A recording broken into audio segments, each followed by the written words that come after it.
Bismillahirrahmanirrahim. Assalamualaikum warahmatullahi wabarakatuh. Sabahal khair ya banati. كيف حالكن؟ الحمد لله إننا بالخير. وماذا درسنا الآن؟ درسنا الآن التوحيد. نعم. طيب. تعلمنا هلس في التوحيد بالأمس عن صفة صفة الصفة الواجبة للرسول ya, sifat wajib Rasul, sifat jais Rasul. Sifat wajib Rasul apa? Sidqun, amanatun, tablik, fautonatun. Benar, amanah, menyampaikan dan cerdas ya. Sifat jais Rasul adalah sifat yang dimiliki oleh manusia lain juga. Makan, minum, tidur, sakit, ya, berjalan di pasar ya. Nah, itu. Bilangan para nabi dan rasul berapa? Bilangan para nabi dan rasul banyak, tetapi yang Allah tuliskan dalam Al-Quran ada 25, sehingga yang wajib kita imani adalah 25 ya.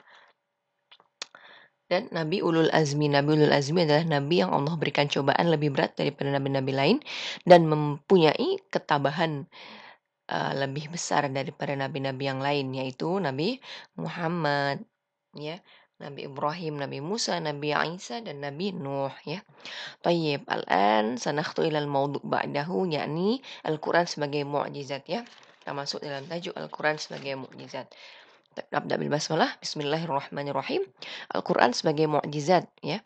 Al-Quran mukjizat siapa? Mukjizat Nabi Muhammad, mukjizat sepanjang masa, mukjizat terakhir ya. Oke. Nabi Musa berhadapan dengan kaum yang terkenal pandai dalam ilmu sihir. Maka mukjizat Nabi Musa berupa kepandaian yang dapat mengalahkan sihir pada waktu itu. Yakni diantaranya tongkat dapat menjadi ular yang dapat menelan segala ular yang terjadi karena sihir ya. Mukjizat setiap nabi itu berdasarkan dengan keadaan kaum pada masanya, ya. Pada masa Nabi Musa, banyak kaumnya yang boleh ilmu sihir, Sampai mana? Sampai, masanya Firaun memanggil semua ahli sihir ya untuk mengalahkan Nabi Musa. Nah, ternyata tongkat Nabi Musa berubah menjadi ular dan memakan semua ular-ular sihir yang dibuat oleh para ahli sihir ya.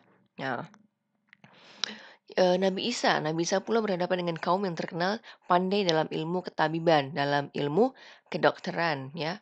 Eee, maka mukjizat-mukjizat beliau dapat menyembuhkan penyakit-penyakit yang biasanya tidak dapat disembuhkan, bahkan dapat menghidupkan orang yang sudah mati ya.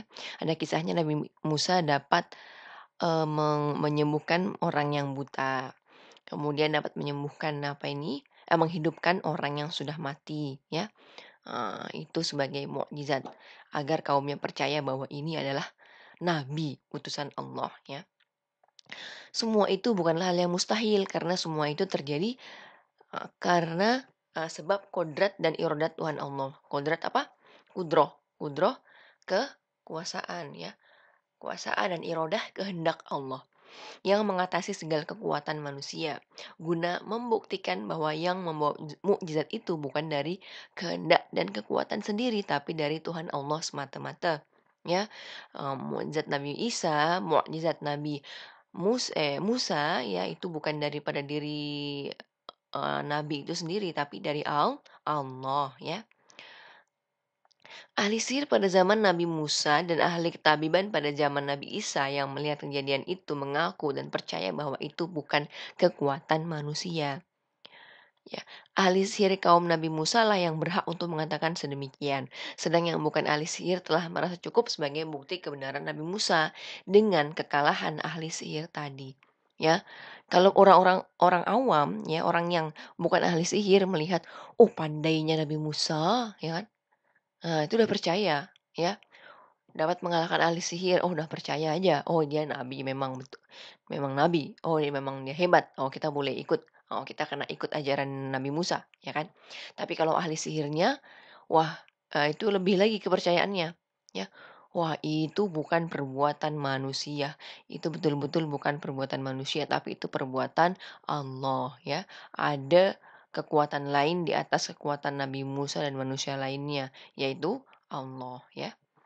Kalau kita orang awam, kita yang tak pandai ilmu sihir aja, tengok kemampuan para ahli sihir aja udah boleh mengatakan, "Wow!" dia hebat," gitu kan. Macam tuh kan, kita boleh percaya ya. Kita tengok ada orang buat apa, ya, ahli sihir atau pemain apa, sulap, pemain sulap, main sulap tuh kita dah, "Wow!" gitu kan. Bagi orang yang bodoh yang tak tahu kalau itu hanya ilmu sihir atau ilmu sulap, ya boleh ikut, dia boleh cakap, "Oh ya, aku ikut." Ya, bagi orang yang tak punya ilmu ya, "Oh ya, aku percaya dengan dia," ya kan. Tapi bagi orang yang punya ilmu, melihat ahli sihir tuh, oh itu buatan, itu boleh dibuat, boleh dipelajari.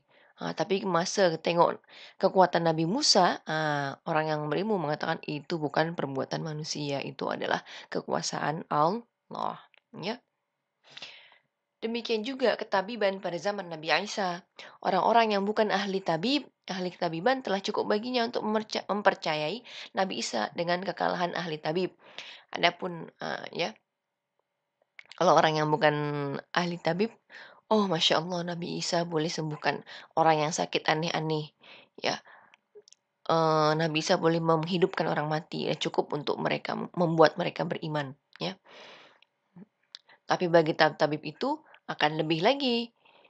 Oh itu kekuatan yang lebih luar biasa, maha dahsyat dari Allah ya. Nah, tapi kalau bagi orang sombong, ada lagi orang yang sombong ya. Orang yang sombong tahu bahwa itu adalah kekuasaan Allah, kekuatan Allah ya. Tapi karena sebab kesombongan dalam diri dia, dia tak nak mengakui ya, tidak mahu untuk mengakui. Itu orang yang sombong.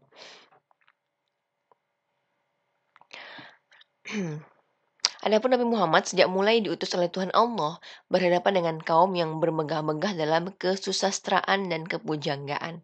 Ya, umat Nabi Muhammad ini adalah orang-orang yang pandai bersyair, orang-orang yang pandai membuat sajak. Ya, Ah, mana-mana tempat, umat Nabi Muhammad nih bermain sajak, ya, bermain sajak, bermain pantun ya kalau dalam bahasa kita, bermain pantun ya, elok-elok bahasanya, ya, bahasanya elok-elok, indah-indah.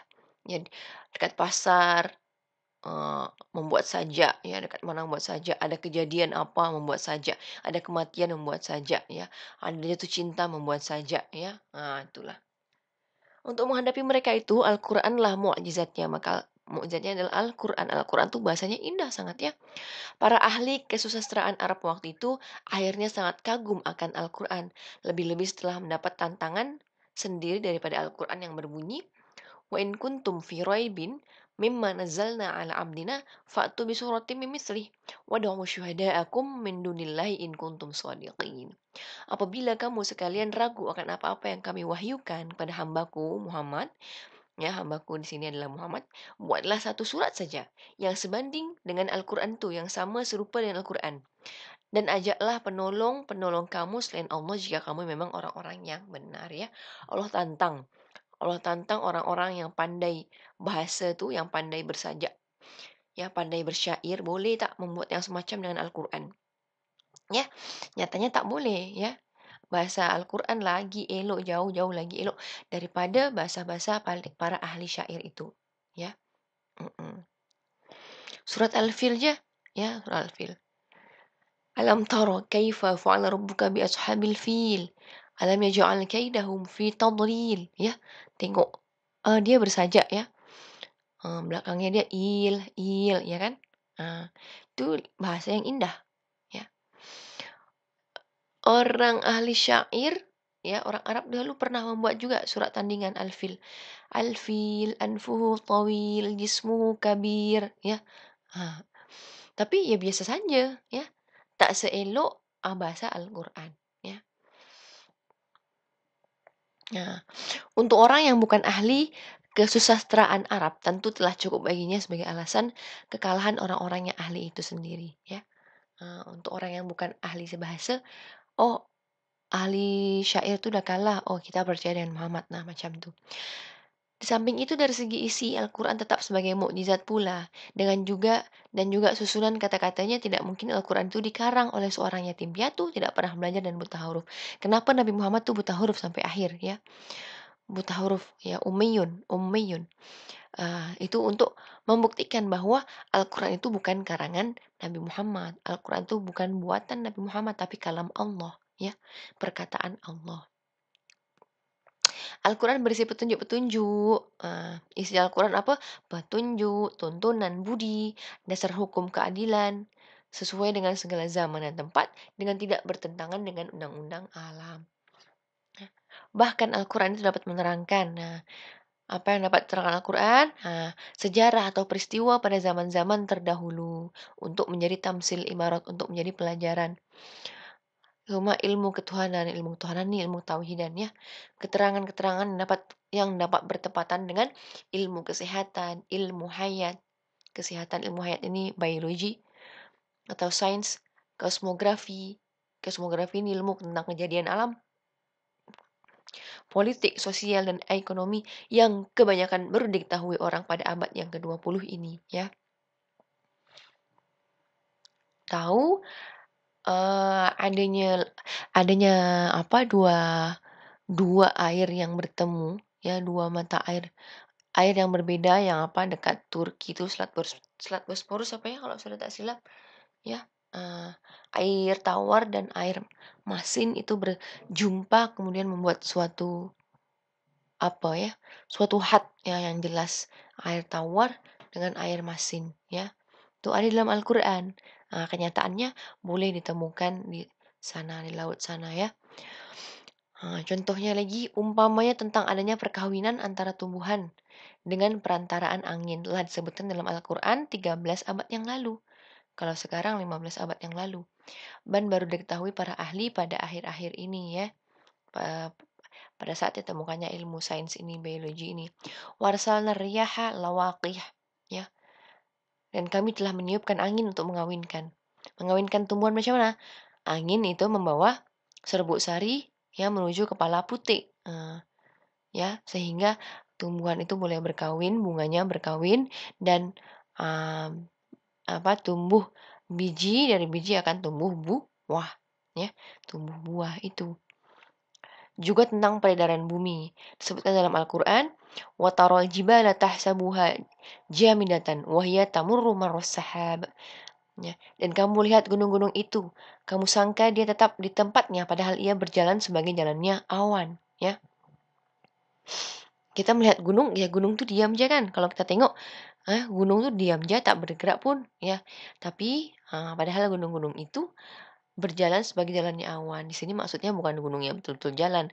Bumi itu berputar ya. Bumi itu berputar. Nah, ini tapi apa? Ilmu-ilmu itu tersimpan dalam kata-kata Al-Qur'an yang sangat indah yang perlu ditafsirkan, perlu dikaji maknanya ya. Jadi bukan semata-mata penjelasan yang jelas yang tersurat ya, bukan yang macam ini kan arsalna riyaha lawaqih. Kami meniupkan angin untuk mengawinkan. Oh, maksudnya ya tadi, ya angin menerbangkan serbuk sari pada pala putih, ya. Ini gunung itu berjalan, ya bukan bukan ayatnya bukan wal ardu berputar. Apa ya Allah? Wal ardu taduru haula syamsi. Bukan yang macam itu ya, tapi dengan kata-kata yang indah, yang harus dikaji ya, kena dikaji.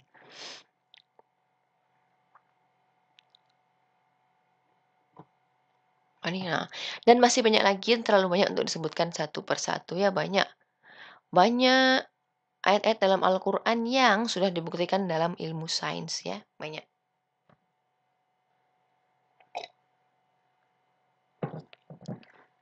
Satu keanehan atau mukjizat Al-Qur'an yang adalah terpeliharanya Al-Qur'an. Ya, artinya tidak ada perubahan atau kerusakan sejak 13 abad lebih sampai sekarang. Hal itu sesuai janji Al-Qur'an sendiri yang berbunyi, "Inna nahnu nazzalna dzikra wa inna lahu lahafidhun." Sungguhnya aku telah menurunkan peringatan Al-Quran dan sungguhnya aku tetap memeliharanya. Ya, Allah sendiri yang mengatakan bahwa Allah sendiri yang akan memelihara keaslian Al-Quran. Ada beberapa oknum, ada beberapa orang ya yang nak mengubah ya isi Al-Quran. Ada yang dikurangi sedikit, ada yang ditambahkan lah. Macam mana? Ya, tapi nanti akan ditemukan ya oleh ahli ibadah, oleh ulama ya. Oh ini silap, oh ini silap. Jangan gunakan Quran ini. Oh ini silap, nanti tersebar ya. Nanti akan tersebar luas. Dan Al-Quran akan kembali ke aslinya. Semua itu adalah bukti yang nyata bahwa Al-Quran itu bukanlah karangan Nabi Muhammad, melainkan wahyu dari Tuhan Allah ya. Tetap terpelihara dan dihafal dalam hati berjuta-juta orang dan beribu-ribu juta naskah ya. Tetap setiap hari Al-Quran dicetak, setiap hari Al-Quran ditulis. Dan dihafalkan ya. Apalagi sekarang, masa sekarang nih orang-orang semakin sadar akan pentingnya menghafal Al-Quran ya. Sudah banyak hafid-hafid sekarang ya. Mhm. Kalau Alkitab lain mana ada orang hafal kan? Alkitab agama Kristen, agama Nasrani, Nasoro, mana ada orang hafal ya. Tapi Al-Quran tuh mudah dia dihafalkan.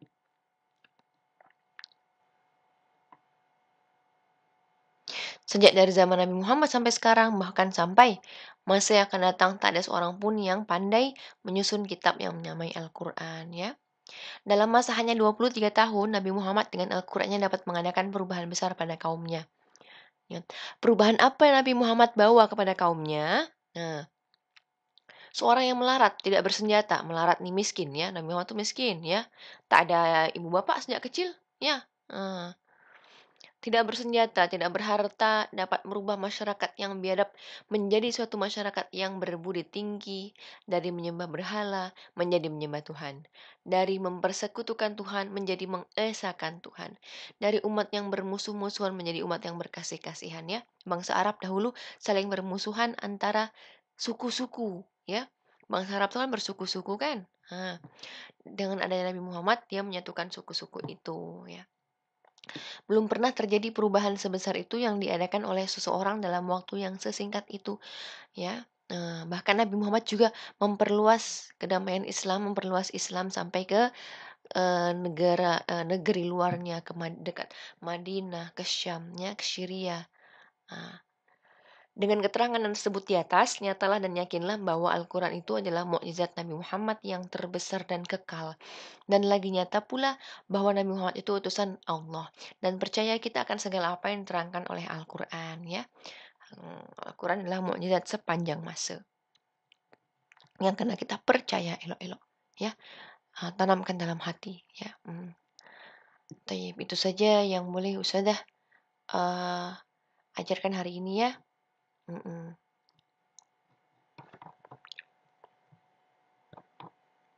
Oke. Al-Quran sebagai mukjizat.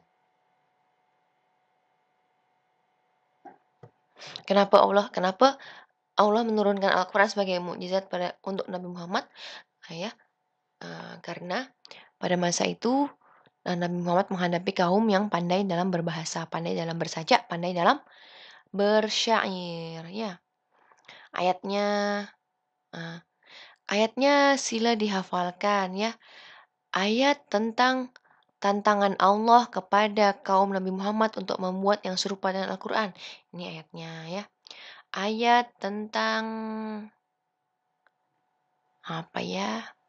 Peredaran bumi. Ini perputaran bumi ini ya. Ayat tentang Allah akan menjaga Al-Quran dari kerusakan dan kebinasaan. Ini ayatnya. Oke. Ayuh. Tayyib. Syukran ala husni ihtimam. Wa ma'ana jafi kulli amrin. Naam, iqra' jahidan wa ifhami jahidan ya. Dibaca berulang-ulang kali. Kalau tak paham juga, baca lagi, baca balik, baca balik. Ya, karena kepahaman itu akan datang setelah banyak membaca, ya. So, jangan malas membaca, ya anakku sayang. Syukron, ma'an aja. Wassalamualaikum warahmatullahi wabarakatuh.